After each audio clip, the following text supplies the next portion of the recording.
Este martes, Ucrania lanzó un ataque masivo que alcanzó varios objetivos clave en diversas ciudades rusas, entre ellas Engels, Saratov, Kazán, Briansk y Tula, según informó Andrei Kovalenko, jefe del Centro Oficial Ucraniano contra la Desinformación. Según Kovalenko, los objetivos principales de este nuevo ataque fueron instalaciones estratégicas como plantas de producción de armas, refinerías de petróleo y almacenes. Las autoridades rusas confirmaron que se trató de un asalto aéreo en el que Ucrania empleó más de un centenar de drones. El ataque tuvo repercusiones en diversas regiones de Rusia, obligando a suspender operaciones en al menos 6 aeropuertos, uno de ellos situado en la región de Saratov, que alberga la importante base aérea Engels 2. El 14º Regimiento Separado de las Fuerzas de Drones del Ejército Ucraniano reivindicó el ataque, asegurando que destruyó infraestructura clave del aeródromo militar Engels 2, incluyendo un depósito de combustible cercano destinado a abastecer los bombarderos rusos Tu-160 que han sido utilizados con frecuencia para atacar a Ucrania. Este depósito, conocido como Combinat Crystal, es considerado un punto estratégico crucial, ya que suministra combustible a los aviones que Moscú emplea en sus incursiones aéreas. El ataque a la base aérea Engels 2, ubicada en el suroeste de Rusia, no es un hecho aislado. Ucrania ha atacado esta instalación en varias ocasiones durante la guerra y se ha convertido en uno de los objetivos prioritarios para las fuerzas ucranianas. El regimiento de drones ucraniano informó que las operaciones forman parte de una serie de ataques destinados a mermar las capacidades de la aviación estratégica rusa, una tarea que se ha intensificado en las últimas semanas. En una nota de prensa, el regimiento destacó que la operación de varios días para reducir las capacidades de la aviación estratégica del enemigo ha sido completada. Los ataques de Ucrania se centran principalmente en los aeródromos rusos, los cuales son vitales para mantener la superioridad aérea de Moscú. La destrucción de estas instalaciones limita considerablemente la capacidad de Rusia para realizar ataques aéreos masivos sobre Ucrania. El uso de drones de largo alcance por parte de Ucrania ha sido una constante en el conflicto. Estos ataques no solo buscan destruir instalaciones militares, sino también interferir en la logística y abastecimiento de las fuerzas rusas. La semana pasada, el ejército ucraniano golpeó un depósito de petróleo en la misma región de Saratov que abastece a los aviones rusos responsables de disparar sus misiles de largo alcance contra ciudades ucranianas. El ataque dejó a las fuerzas rusas con serias dificultades logísticas, afectando directamente su capacidad operativa. El Estado Mayor de las Fuerzas Armadas de Ucrania subrayó que la destrucción de este depósito de petróleo tendría un impacto directo sobre las capacidades de ataque de la aviación estratégica de Rusia, disminuyendo significativamente su capacidad para lanzar misiles contra ciudades ucranianas y otras instalaciones civiles. Las autoridades ucranianas aseguraron que el ataque fue llevado a cabo por unidades de la Dirección Principal de Inteligencia del Ministerio de Defensa de Ucrania, en cooperación con las fuerzas de sistemas no tripulados de las Fuerzas Armadas de Ucrania y otros componentes de las fuerzas de defensa. A medida que la guerra entra en una fase más prolongada y de desgaste, Kiev parece centrarse en intensificar los ataques aéreos sobre infraestructuras críticas de Rusia, con la esperanza de debilitar su capacidad de respuesta y acelerar el fin del conflicto. A medida que se intensifican estos ataques, las tensiones entre ambos países no dan señales de aminorar y la guerra aérea se perfila como uno de los principales escenarios de confrontación en los próximos meses.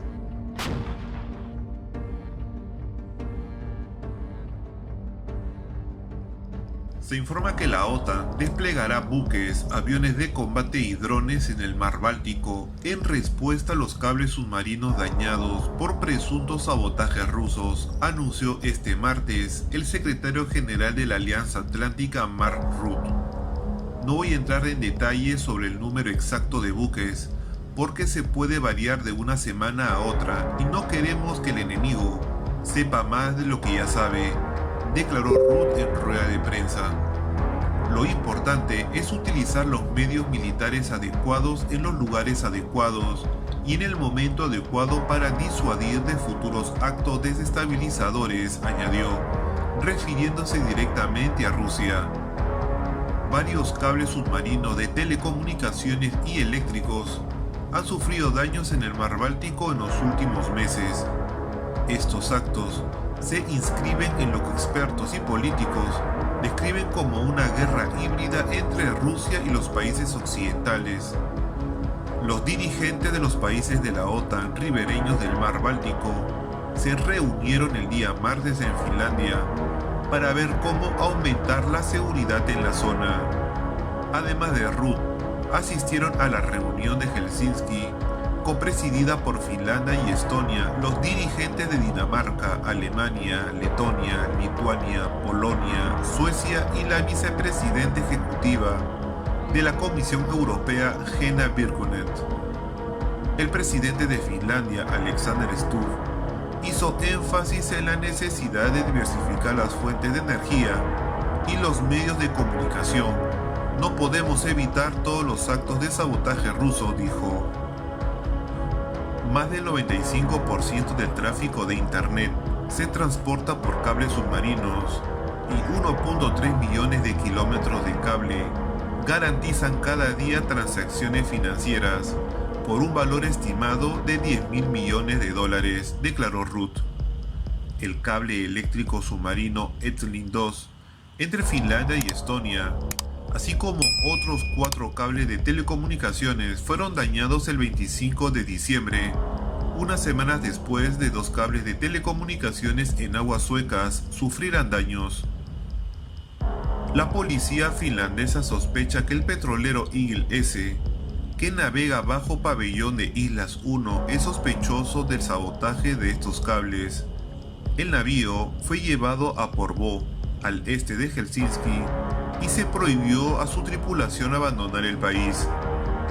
La nave es sospechosa de formar parte de una flota fantasma que ayuda a Rusia a eludir las sanciones a su sector petrolero, instauradas en represalia por la invasión a Ucrania. Rusia e Irán firmarán un acuerdo global de asociación estratégica y militar durante la visita a Rusia del presidente iraní Masoud Pezeshkian, anunció este lunes el Kremlin. Rusia e Irán están sometidos a duras sanciones occidentales y han forjado estrechos lazos en diversos sectores, incluido el militar. El acuerdo abarca la cooperación económica y comercial en los ámbitos de la energía, el medio ambiente y las cuestiones de defensa y seguridad, informó la semana pasada la embajada iraní en Rusia a través de Telegram. El año pasado Moscú concluyó un tratado que lleva el mismo nombre con Corea del Norte. Uno de los artículos del acuerdo, ratificado por los diputados rusos en el mes de octubre pasado, prevé una asistencia militar inmediata en caso de agresión armada por parte de terceros países. Las potencias occidentales ven en ello el riesgo de una escalada en el conflicto entre Rusia y Ucrania, que estalló hace casi 3 años.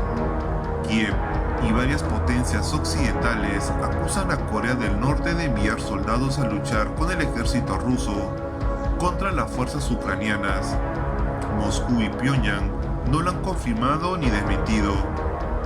Occidente también acusa a Teherán de suministrar drones explosivos Shahed y misiles de corto alcance a Rusia.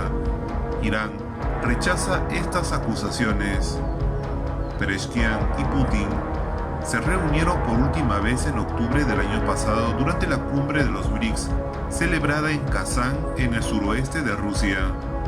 En aquella ocasión, el presidente ruso habló de una próxima visita de su homólogo iraní para firmar este acuerdo de asociación, según el Kremlin. La agencia de prensa iraní Tasmin indicó a finales de diciembre que la visita tendría lugar el 17 de enero. Por su parte, el portavoz del Ministerio de Exteriores iraní, Ismail Bakei, ha confirmado el viaje de Pezeshkian y la firma del acuerdo negociado entre ambas partes durante los últimos 3 o 4 años. Putin elogió en el mes de octubre los lazos amistosos entre Teherán y Moscú y pidió que se consolide la dinámica positiva de su cooperación económica. Rusia quiere desarrollar un corredor logístico ferroviario y marítimo entre Moscú y Bakú, la capital de Azerbaiyán, y Teherán. El suministro de misiles balísticos iraníes a Rusia en el mes de septiembre ya había generado una ola de tensiones internacionales, según había advertido el Departamento de Estado de los Estados Unidos en su momento. La administración estadounidense calificó esa acción como una escalada dramática en el apoyo de Irán a la guerra en Ucrania, lo que podría desencadenar consecuencias significativas en la región. De acuerdo con la información que les he presentado, no se olviden de dejar sus comentarios y sus reacciones con respecto a esta noticia.